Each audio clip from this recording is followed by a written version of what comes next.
Welcome to Doctors at Work. My name's Matt Daniel, and this podcast is part of my mission to help doctors create successful and meaningful careers.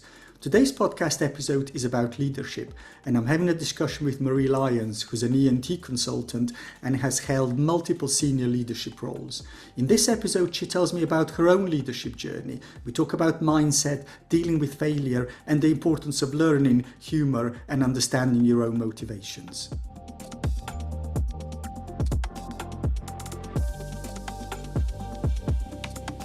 Welcome, Marie. Tell me a little bit about yourself.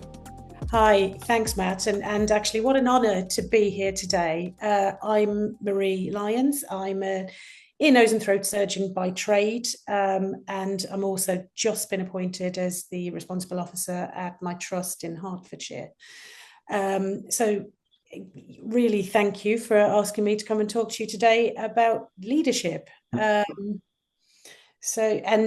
may I say, I love what you're doing here. I've seen your podcasts. They're really, really good. And actually, I think there's such negativity around medicine at the moment. It's really refreshing to see somebody coming up with new ideas and bringing things like athletes and things to actually cross-pollination, basically, different ideas. Yeah, thank you. And that is actually exactly the reason why I do the podcast, is because if you go, anybody who looks at medicine from an outside will think that we're all miserable and that we all hate what we do. And the reality is that most of us are not miserable and most of us don't hate what we do. Our jobs are not perfect, but for the vast majority of time, our jobs are pretty good. And we met sort of through the Happy Fridays that you do on LinkedIn, and that very much kind of aligned with both of us thinking that actually, our careers are pretty good. We're here to talk about leadership today, and congratulations on your new appointment. But I'm interested in, tell me about your leadership journey. So I grew up in Ireland, and I'm the younger of two children. And looking back on it, I didn't like it at the time, but I was kind of left to my own devices a lot. My sister is also a doctor, and everybody said that she was a genius and she worked so hard. And actually, I kind of did what I wanted, which is kind of good and kind of bad. But I basically quietly got on with stuff and didn't make a fuss. She was she would go, oh my God, I'm going to fail. And I kind of never did that. I just got on with it. So,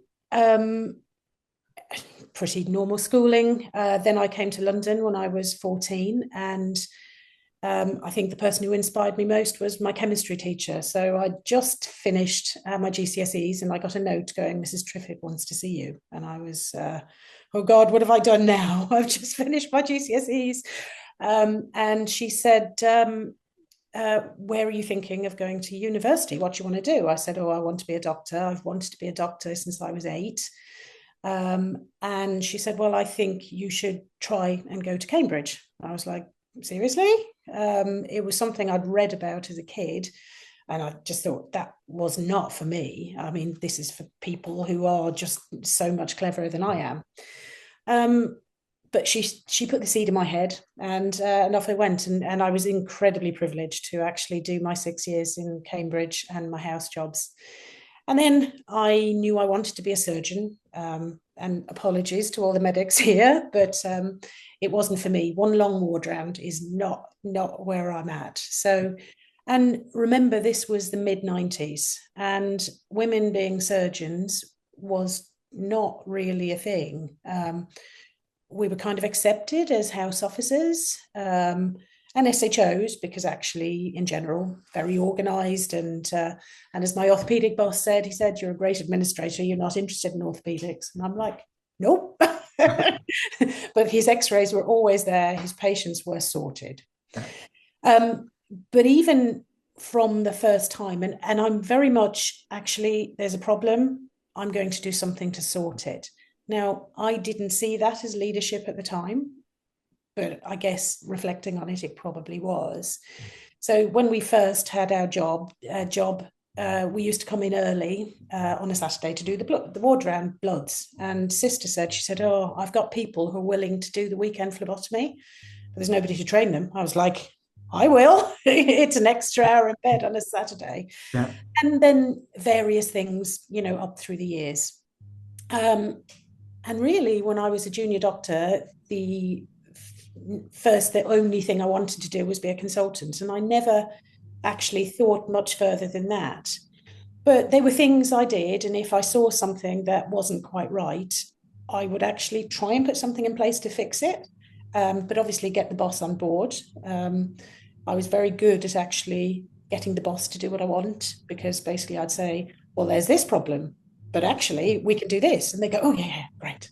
So I usually sort of tried to make things better. And that's been my motivation. So then I was a consultant, and then it's kind of what now. And I think there's probably a time, I think you have about 5 years, and then you start getting a bit itchy and bored, for want of a better word. And what's actually really good at the moment is I have leadership and clinical, and the clinical stuff is a real break from the leadership stuff, and I'm very privileged to have both.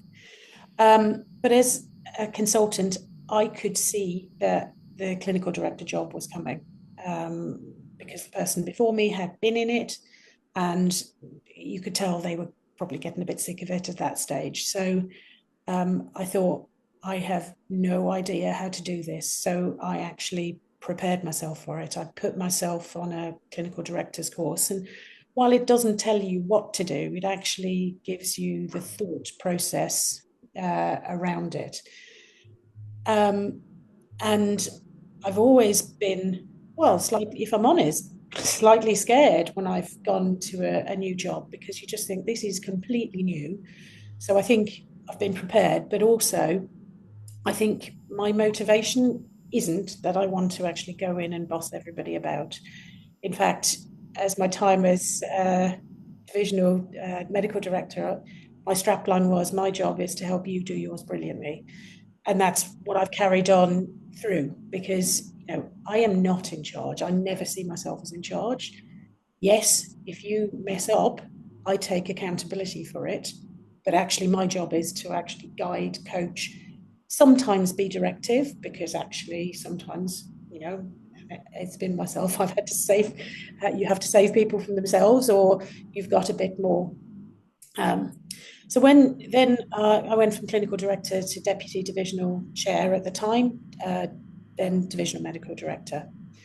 And when I was appointed, I realised that the clinical directors, and I'd been through it myself, it's like, Matt, you want to be clinical director?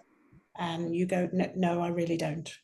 And then they go, but you do want to be clinical director, don't you? And you're going, no, no, no, I really, really don't. No, no, no, but there's nobody else, so you have to. Okay. And I've seen the interview going, do you want the job? And you kind of go, no, yeah, you're fine, you've got it.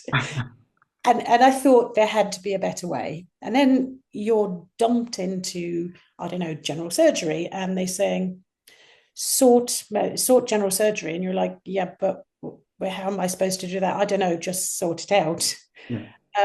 You're given no training, no feedback, no real meetings with your seniors, and yet you're expected to achieve miracles. And actually, the team did an amazing job considering the circumstances. Yes, that stopped in my tenure. So we now have a proper recruitment process. And when basically it happened that we potentially wouldn't have anybody, they said, oh, no, no, we'll just get them. I went, you will not, you will go through the process. And I basically had to stand really firm and going, no. And they went, well, what if we have no applicants? And then we do something else, and we find something else to do. And then the other part is actually people need to be trained to do what they need to do, because this stuff isn't easy, and it's dealing with people, and it's stuff we're not taught in medical school or in our training in most places. So with the medical director's office, they set up new clinical director training, and for the established clinical directors, the thing probably I'm proud of is I set up the series of away days for our clinical directors. Mm-hmm. And again, I don't know whether this is the Irish in me or just the stubbornness. I just did it. Yeah. I just said, right, we're doing this on this day. And where I was really lucky is actually everybody in the exec knew that this was needed. So they were all really on board. Yeah. I didn't sleep for a week before the first one. And what I certainly learned is I overloaded the agenda hugely. The first time I had about 6 speakers, probably needed 3. But then the other thing I did, which I think created the biggest stir, I decided we'd have an activity in the afternoon, and I picked circus skills. Okay. So I think, and that was the real buzz about it, that actually I've gone and I've done it. And so we did that. We've done all sorts of things. We've done paddleboarding, we've done fencing, and we've had all sorts, and we've had some really, really interesting people. So the other thing we did was cross-divisional away days, which had never, ever been done before. What it did was education. So I did things like a digital away day. We've got a new EPR coming in, and we need the clinicians on board. We're sunk if we don't. And I decided that was cross-divisional. Finance is cross-divisional. And certainly I've had huge support from our exec team, which I'm really, really grateful for. And I think one of the best testaments is one of my clinical directors, who's now a head of service, said, I put these in my diary every year, and she said, I look forward to them so much, which just is, she said, they're my day to actually learn something and to also interact with people, because normally, since the days of the canteen and, dare I say it, the smoking room, clinicians tend to sort of come and do their work and not have that cross-divisional. And actually the CD meets the CD are going, oh, actually we need to sort out that pathway. So I think it's, while it's a good unintended consequence. And the other part, I think, out of this education was I interviewed a lot of people as my deputy 3 years ago, and then fast forward 3 years, we restructured. They were interviewing for head of service, and I almost felt like a proud mum. Like, my deputies were amazing, and the difference and how much they'd grown in 3 years was absolutely phenomenal. So what do you need for this? I think preparation, motivation, and education. I'm a real learner and sometimes a bit silly in what I do. So I did the Mary Seacole course first on the recommendation of the medical director. And then after that, I did the Harvard Surgical Leadership course, which I can certainly recommend to everybody.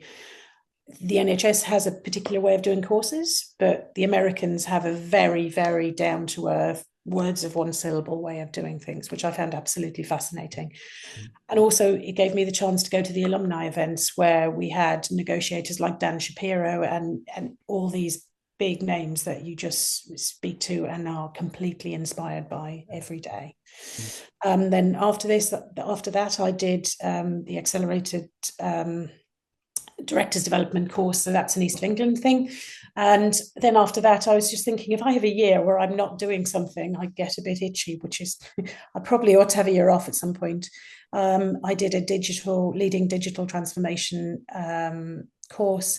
And then this year, and I don't know what came over me, I decided I was going to do an MBA. So, of course you did, Marie. yeah. And my husband was going, you really don't have time to do this. And I was going, no. And it just shows the power of persistence. They kept emailing me and going, well, we'll give you a scholarship and we'll do this. And so eventually I've gone, yeah. And I don't know, if you ask me why I'm doing it, it's to learn something different. And also, secretly, I think my side hustle when I retire is going to be to try and build on the education days that I've done, because I've really, really enjoyed them. And speaking to people sort of around the country, I think there's a huge need there. Yeah. Because people expect clinical directors to know what they're doing, and they don't. I hope you're enjoying the show. Please click subscribe so you'll be notified when new episodes become available. This podcast is part of my mission to help doctors create successful and meaningful careers. You can be part of that mission too by forwarding this show to one person who you think might benefit from listening. Thank you. Now on with the show. One of the things, Marie, that always astonishes me is how many doctors we have in leadership positions with no formal training. And I kind of think with some of the things that I've experienced, I've done a lot of leadership training as well, because probably a bit like yourself, number one, I love learning and I'm always learning something. So that's kind of something that sounds like is within you and is also within me. There's always what am I learning, how am I growing, and how am I developing? But it's also then you kind of get to a stage and you realize that you have way more training than anybody else around you, and even people that are more senior than you, sort of, and you kind of think, but you're doing these roles without anything, and and I think the experience, I think, is important, so that experience, the doing stuff, I think that's important. But I'm kind of with you. I also think that formal training is really, really important as well, and it's difficult to know which one comes first, because of course maybe you do the learning first ideally and then you get the experience, but the reality is that doesn't always happen. But I would agree with you that if you are finding yourself doing more and more of that leadership stuff, then the learning and development, whether that's kind of formal postgraduate courses or whether it's kind of short away days, that's just so important, because I think otherwise, as you say, our training doesn't prepare us for any of this. Our training prepares us to be clinicians. So I think we could even have a debate as to whether our training prepares us to be a consultant, and I'm not convinced that it does. It prepares you to be a clinician, but being a consultant is much, much more than being a clinician. And I'm not convinced that the registrars are prepared for being a consultant. And that step between a registrar and consultant, it feels like a huge step, and it's getting bigger and bigger. But yeah, sort of that learning really, really important. But actually, sort of, I want to go back and just sort of pick up some of the things that you said earlier. So you said in the 90s you were going to be a woman doing surgery. So presumably at that stage, very much going against the grain. I'm interested in what motivated you, because you could have just taken the easy route and sort of done something that people say, oh, this is what women do, and clearly you didn't. So I'm interested in your motivation and how you went about it and to actually stick with it. So I think, well, I'll take you back to one of our chief operating officers. I was wearing some jacket. I can't remember what some jacket. And she said, I like your jacket. It's quite different, isn't it? I went, yes. Where's this going? She went, you like being different, don't you? And I was like, well, yes. Why would I want to be the same as everyone else? I remember in the sort of early 90s, before I went to medical school, people coming in to school on careers days and saying, well, the army, and this isn't that long ago in the scheme of things, you can be in the army, but if you can get married, but if you have children, you either have to give them up for adoption or have a full-time nanny, or you have to leave the army. And I remember thinking, what? And loads of other things like that. And I remember thinking, this isn't right. This is not right. And to be honest, during medical school, ENT really sort of grabbed me. And the reason why I have the academic answer or the answer or the honest answer, and the honest answer is these are people I could see myself being like. They're nice people. There's a fair bit of medicine. There's also a lot of surgery. And I just enjoyed it. And as I said, medicine didn't really float it for me. And I think the other thing about me is actually a lot of the time it never occurred to me that I couldn't do something. So I'd just do it anyway. If I get knocked back, I'll get knocked back. And it was very similar around the application to Cambridge, really.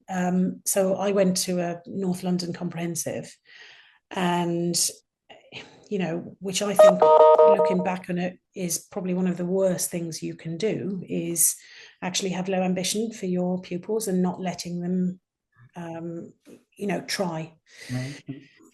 So, and you know, I was very lucky with that teacher that she kept going, you can do this, you can do this. You know, I'm sure you are somebody who I could see going there. But my head of six was going, well, you might get really upset if you fail to get in, and then you might fail all your exams. And you're like, seriously? Um, I if I don't try, I'll never know whether I could have done it. And if I don't get in, then I'll have to deal with it. And I will have to. Um, and then, you know, looking back on it, I must have been a complete nightmare as a teenager. I didn't think I was. I remember I had another chemistry teacher in the school who actually took me for extra lessons. And then the school decided that they were going to put her on lunchtime duty. I went ballistic at the head teacher. And I just went, how dare you? You will be sitting, when I get in, you will be sitting boasting about the fact that I got into Cambridge. And it won't be because of you, it'll be despite. So it all quietly got, and actually the courage behind that, I'm not sure I'd do that now, but obviously I really wanted it. So, and it never occurred to me that I couldn't do it. So, and again, I think a lot of time is not occurring to you they can't do it, and also being quiet and just getting on with it and just getting on with doing a really good job. And actually, you know, you do a really good job, you have a good reputation, you work hard, then I think you can overcome the misogyny. And also, I was probably a bit naive, but actually a lot of the nonsense that went on, I kind of just ignored it and chose not to be offended, because actually being offended wastes my energy, and me being offended actually probably isn't going to affect the person I'm being offended by. I mean, when they're overdoing it, you go, enough. Yeah. But also I think I probably slipped under the radar. I did my work, I worked hard. I was a go-to person. I would always help somebody out. So I think that's how it came. And I chose not to take offense. And also, obviously, time had moved on. We were moving into the sort of late 90s. So things had improved for sure. And I mean, you know, I'm not saying my time was perfect, but it was one thing somebody said to me once, that I have an air about me that I expect to be treated properly. So I generally am. You know, there are sometimes that doesn't happen, clearly. So It's interesting if I'm kind of thinking of that as to how you got into med school in Cambridge. It's very much, you know, there's a mindset.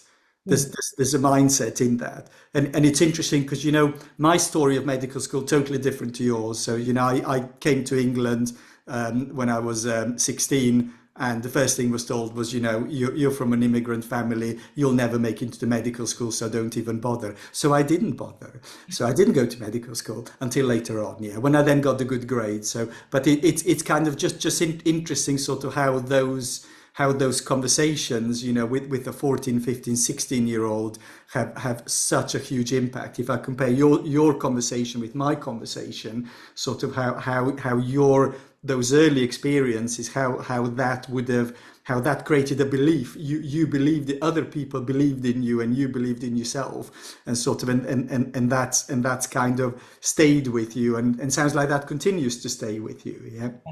And I think, you know, I'm really sorry to hear that, Matt, because, you know, schools should not do that. I mean, if you're getting C's and D's and E's, or clearly aren't going to make it into medical school, but actually, if you're bright and capable, I think, you know, shooting you down is really unforgivable, to be honest. And if we kind of think of that, if we compare those two stories, you know, in terms of maybe how you and I as senior doctors encourage our SHOs, you know, our registrars, sort of, you know, that there's the approach that says aim high, you can be whatever you want to do, you know, go pick a really complex area, go for a really top-notch fellowship, you know, aim for really good areas, you know, whatever. People want to do different things, don't they? But whatever you want to do, aim to be excellent at whatever you want to do. And sort of how if there are people around you, as in you and I, if you and I create that aspirational thing and that support and that belief that other people can do that,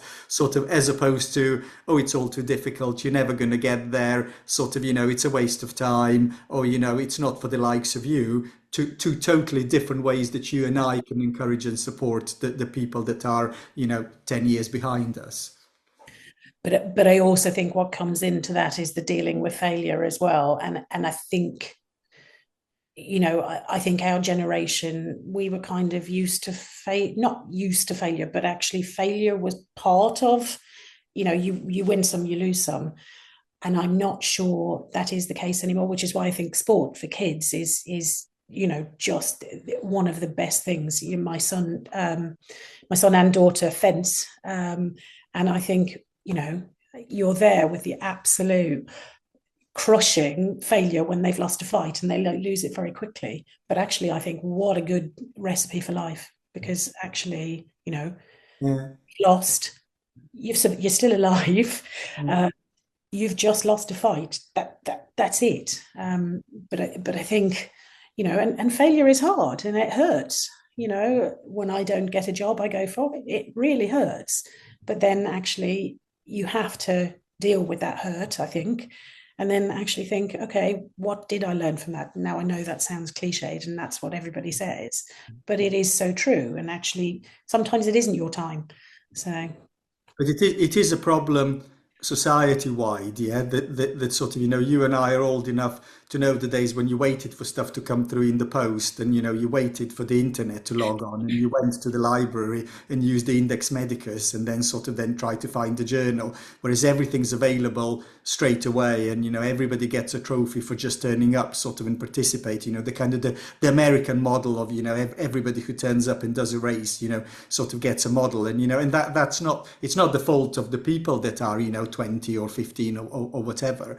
But I'm wondering, if somebody's grown up with that, let's sort of say, people that are in 20s and 30s that haven't faced adversity, that this is currently is the first time the world is in any sort of crisis throughout their lives. And how would you tell sort of, a 30-year-old to get more comfortable with failure? I mean, I think probably one thing is, if you're leading them, is actually availability and also seeking them out, I think. And also, at the end of the day, you have to put a perspective on it.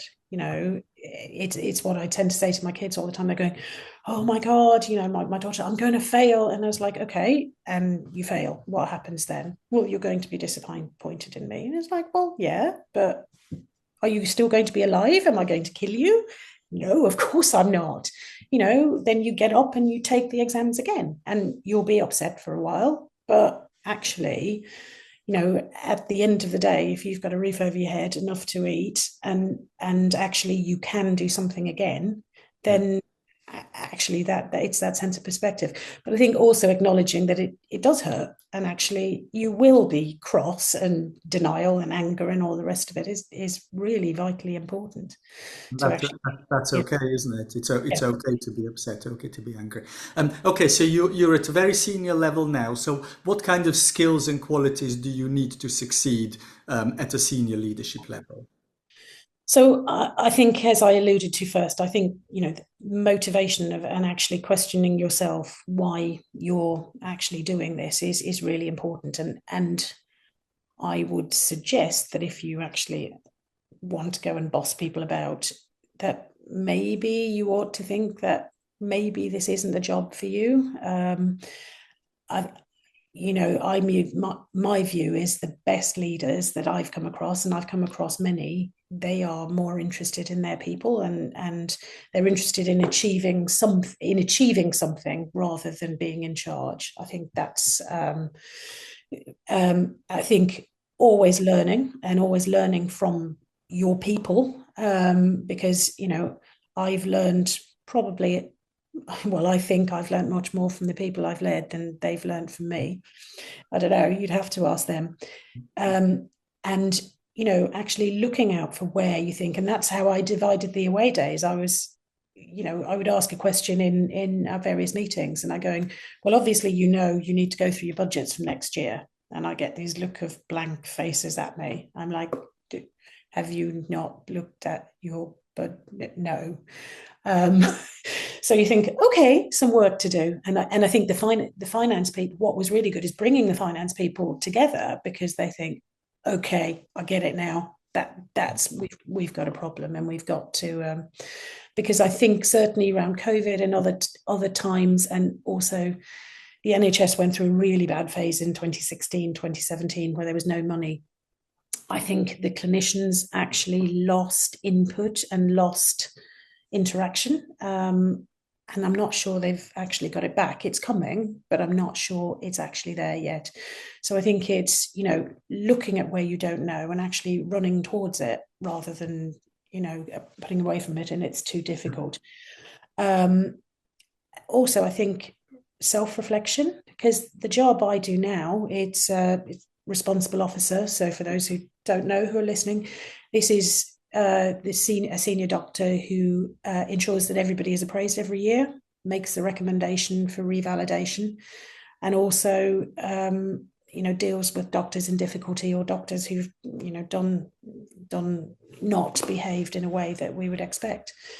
And actually, it's really humbling, because I think the power you have is actually quite daunting, and actually using that power responsibly is really, really important, because you just think, oh my God, if the right person didn't do this, this could go very badly wrong. So I think some humility and self-reflection, and actually really questioning the motivations for your decisions. I think, am I making this decision? My job is to protect patients and actually protect doctors as well, even if sometimes it's from themselves. So every decision I make, I've got to have that in the forefront. And like when I was divisional chair, every decision would be, right, what's best for the service, what's best for and I think people go, well, patients first. And yes, that's true to a certain degree. However, you sort your people out, they'll sort your patients out, because most doctors have come into this for the right reasons. They actually want to treat their patients. And if they behave badly, it's often they're under huge pressure, or now, while not excusing it, it can be. And I think, certainly in senior level, actually, and I'm trying to find that balance between doing and allowing other to do, because doing everything is a recipe for madness and also doesn't help. And Henry Stewart's The Happy Manifesto is what I'm trying to live by, which I just think, that really struck a chord from the first chapter. It was, in fact, so my thing at my away days is it was a personal gift to everybody. I always gave them a leadership book. So they have a nice library of about 8 or 10 books.